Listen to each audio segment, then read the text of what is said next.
দেখে শুনে আসো না। ঠিক আছে বাবা। দাদি বলো।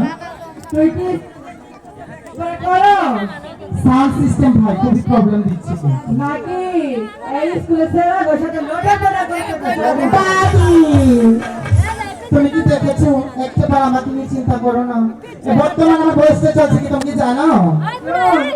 তোরে বয়স তুই আমার কিন্তু এখন তো আমি চলে গেছি শোন আমি কি মা হয়েছিলাম দাদি এসব কথা লোকের মাঝে বললে ইজ্জত চলে যাবে বলো। মানুষের মধ্যে রাখিস মা তুইও বিয়ের আগে ওকে দুইটা মনে মা হয়ে দেখাস ঠিক দাদি এটা কি বলছো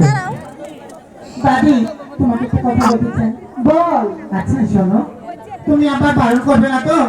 না না তুই আমার একটা মাত্র নাতি তোকে আমি বারণ করতে পারি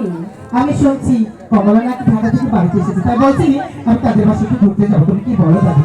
শোন তোর বাবা বাড়িতে চলে আসার আগে তুই তোর বান্ধবী কমলের সাথে দেখা করে চালু করে চলে আসবি নাহলে তোর বাবা কিন্তু আমার একদম বোকা ছিল ঠিক আছে দাদি এসব নিয়ে তোমাকে চিন্তা করতে হবে না দাদি তাহলে তুমি যাও তোমার বান্ধবীর বাসা থেকে আসো ঠিক আছে তাড়াতাড়ি চলে আসিস